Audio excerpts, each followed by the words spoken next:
एक जमीन बुंदेलखंड भी है। तो आइए आज वहीं घूमकर आते हैं। जमीन 30,000 स्क्वायर किलोमीटर, जनसंख्या 1 करोड़ 10 लाख, बीपीएल यानी गरीबी की रेखा से नीचे 40 लाख, पलायन कर चुके लोग 32 लाख। तो ठीक 58 घंटे बाद इसी बुंदेलखंड में वोट डाले जाएंगे। और बुंदेलखंड में वोट के वक्त शायद ही कोई ऐसा परिवार होगा जब पूरा का पूरा परिवार वोट डालने पहुंचेगा, क्योंकि कमोवेश घर में कोई ना कोई रोजगार की तलाश में बुंदेलखंड छोड़ चुका है। सीधे कहें तो 2 जून की रोटी की तलाश में बुंदेलखंड के जिले दर जिले में घर दर घर खाली है। हालात कितने बुरे हो सकते हैं इसका अंदाजा स्वराज अभियान ने पिछले बरस होली से दीपावली तक के दौर में अध्ययन किया और उसकी रिपोर्ट जारी की। जरा उसका सच भी देख लें।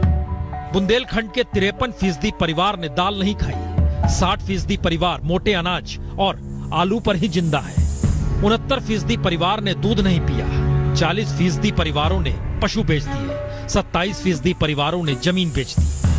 और यह सब सुनते पढ़ते हुए आंखों में आंसू आ जाए तो यह भी सुन लीजिए, बीते बरस होली से दीपावली तक हर 5वां परिवार एक दिन भूखा सोया। हर छठे घर में फीकरा की रोटी यानी घास की रोटी बनी। हालात तो इतने बुरे हुए कि गांव दर गांव पशुओं के लिए चारा नहीं बचा और बुंदेलखंड पशुओं को खरीदने का सबसे सस्ता बाजार बन गया और बुंदेलखंड के पशु कत्लगाह तक पहुंचने लगे। लेकिन जिक्र जब 58 घंटे बाद बुंदेलखंड में वोट डालने का हो रहा है तो फिर दिल्ली हो या लखनऊ, दोनों बुंदेलखंड के दरवाजे पर सत्ता के लिए वोट मांगने आकर खड़े तो हो ही चुके हैं। तो ऐसे में इस सच को भी जान ले कि बीते 10 बरस में दिल्ली हो या लखनऊ, दोनों ने बुंदेलखंड की खूब मदद की। हर बरस कोई ना कोई पैकेज बुंदेलखंड के नाम जारी किया।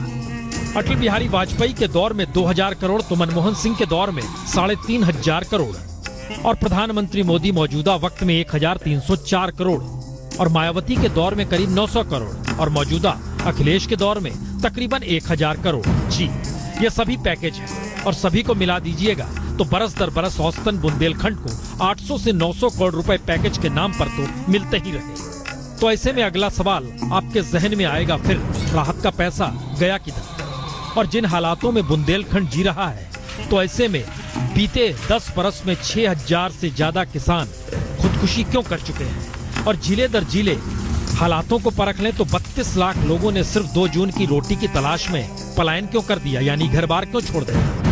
बांदा से 7,37,000, झांसी से 5,58,000, औरई जलाउन से 5,38,000, हमीरपुर से 3,81,000, चित्रकूट से 3,44,000, महोबा से 3 लाख। जी, ये सभी जिंदा रहने के लिए रोजगार की तलाश में घर बार छोड़कर निकल गए। हो सकता है कोई लखनऊ भी पहुंचा हो और बहुत सारे तो दिल्ली में भी पहुंचे, लेकिन हर दिन 6,000 लोगों ने 2 जून की रोटी के लिए घर बार छोड़ा।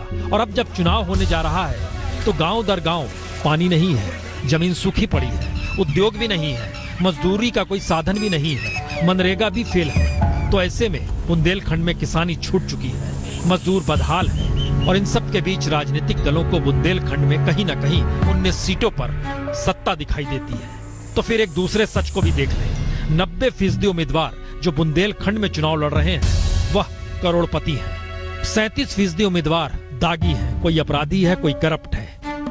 और इन सब के बीच बीजेपी हो या कांग्रेस, समाजवादी पार्टी हो या बहुजन समाज पार्टी, और इन्हीं के उम्मीदवारों की सामाजिक आर्थिक हैसियत को समझ लें तो समझना कहीं ज्यादा आसान हो जाएगा कि बुंदेलखंड भुखमरी के कगार पर क्यों है और इनकी नुमाइंदगी करने वाला नेता करोड़पति क्यों है।